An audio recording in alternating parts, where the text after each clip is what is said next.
All right, guys, we're doing the Chapter 7 quiz. We're going over it and making sure that you understand each and every question because they're very important foundations for understanding what will be on the Chapter 7 test after the Thanksgiving holidays. The first question asks, is the point 38 a solution of 2x plus 1 equals y?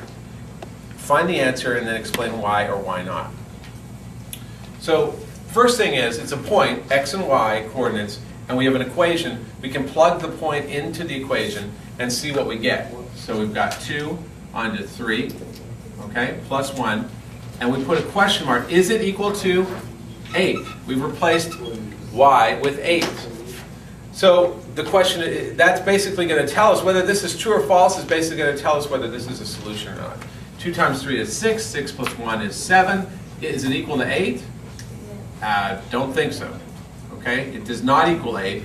So what we can actually say is, to say 7 equals 8 is false. So is 3/8 a solution of 2x plus 1 equals y? Well, when you put 3 and 8 in, you get a false statement.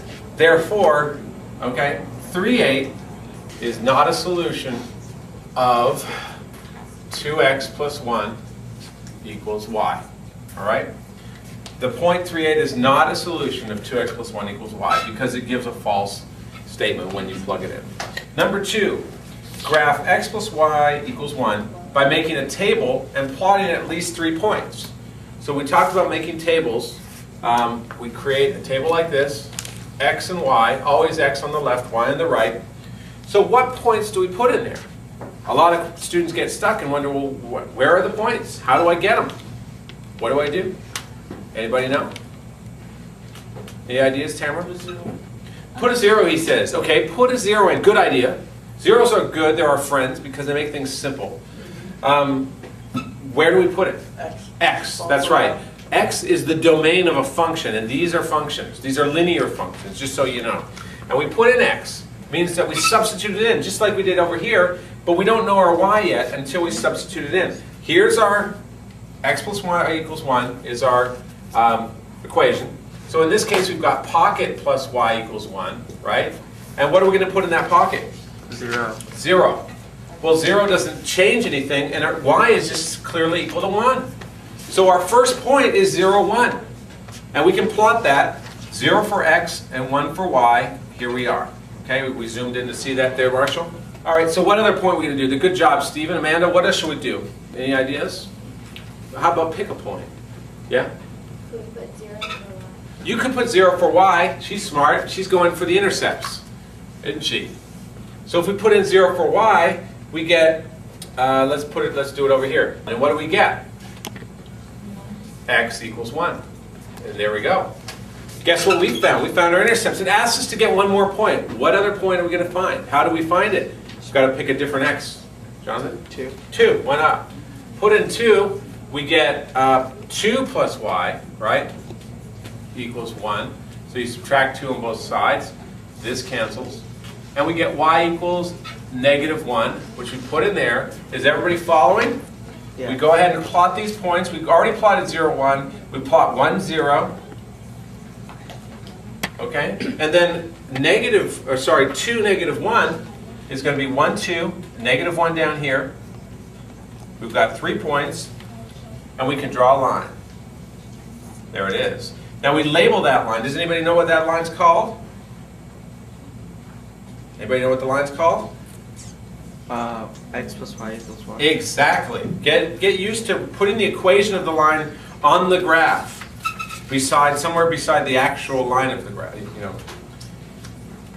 So, are we pretty clear with that? Does everybody see how it works? You pick your own x's, and if you're smart, you're going to pick zeros. Because zeros give you the intercepts, and you get 2 intercepts, and bang, you got a line. You could slap it down right like that.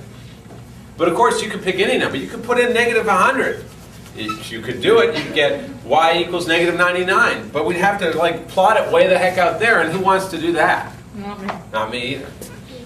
But it didn't say to find intercepts. But what? It didn't say to find It didn't say to find intercepts. Good point. It just said graph by making a table and plotting at least 3 points. We just happen to be smart enough to find the intercepts because we know they're our Does friends. that mean you have to put the line? Well, I mean, if we didn't go for the intercepts, we could get a point here, and a point there. We still have to draw the line now. Okay? So you see how it goes? We just happen to find those points. Any other questions? Now's the time. You sure? You got them all down? You get them on, you rewrite them on the weekend, you're all set. Let's pause it and move on over. All right, so find the x and y intercepts of 5x plus 3y equals 15 and use them to graph a line. Okay? So now we are actually finding intercepts. We're not just finding points, we're actually finding intercepts. And it's very similar to this question, right? How do you find intercepts? Go to your tables, put in zeros. Natalia, which one do we do first? Which one do you want to find? If we want to find the y-intercept, what do we make x equal to? Okay, so you put in x, 0, right? Now, we'll hear from Natalia. How do we figure this out? We're going to go, okay? X plus 3y equals 15. That's right, we always have to rewrite our question.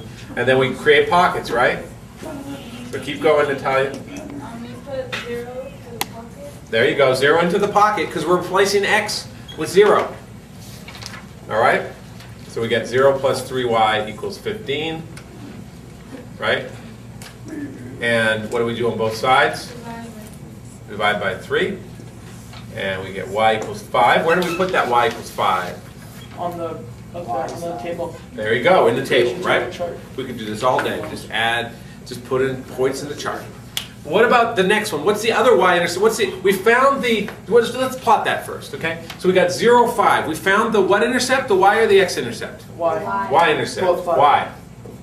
Up 5. Why? 5. Why is that the y-intercept? Because you plotted 0 and solved that for one. y. Because So you're looking for the y. And you found because the it's y. where the line crosses the y-axis. There's no x movement here, no right or left. All right? So now we were looking for the y-axis. We found the y-intercept. Now we're looking for the x-intercept. We found the y-intercept. Now we're looking for the x-intercept. So, well, what? You put 0 and for y. Good stuff. You guys are amazing. We put 0 in for y, and Gabby's going to tell us what we do now to figure out what to solve and how to do it. Any ideas? Y. We write 5x plus 3y down again, right? Because we have to substitute everything into that equals 15. We created a pocket around what? Around the y value, right? Yeah. We created a pocket in the y value because we're going to replace y with what? With 0. We're going to replace y with 0 because that's what we're substituting in. We're putting in 0 for y and we're solving for x. We get 5x, okay, equals 15 because 0 times anything is 3. Why is 0 our friend? Because every time we substitute it into something, it eliminates it and makes our life a little easier, just a little bit easier. No fractions most of the time.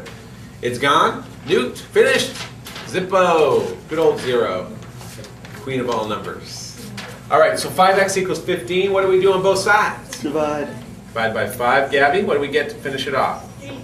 X equals 3. And what do we do with that 3? Where does it go, Gabby? Next to the undivisible. That's right there in our table. Do we need more than 2 points? Yeah. No, we don't. It doesn't ask for them, and we don't need more than 2. All we need is 2 points to graph a line. So let's put it in there. 1, 2, 3, 1, 2, 3. Now, what do we do to get that line? We're almost there. How do we graph it? We've got our 2 points. What do? Camera. We draw the line. All right. We draw the line. There we go. Now, how do we label that line, Brian? What do we put there for a name to that line? We would put simply 5x plus 3y equals 15. That's right. 5x plus 3y equals 15. All right. And there, you're done. Nice one. Good one. See how easy the intercept method is? It can really work for you. But it doesn't always work. You can put any, you don't have to put in zeros. If you get fractions on this side, you might freak. You shouldn't, but you might. And you might want to use different numbers to come out whole, so that they all come out whole. And you can, you know, it might be easier. So don't be stuck on it, you know. Anything we do, you can do different things. Become flexible. You know, look at these different types of problems in different ways. All right, any questions on that? So these 2 questions are related. You got to practice these. Come up with your own questions and test yourself. You know, that's really the mark of genius, at least of desire to do well. All right, so let's move on unless you have any questions.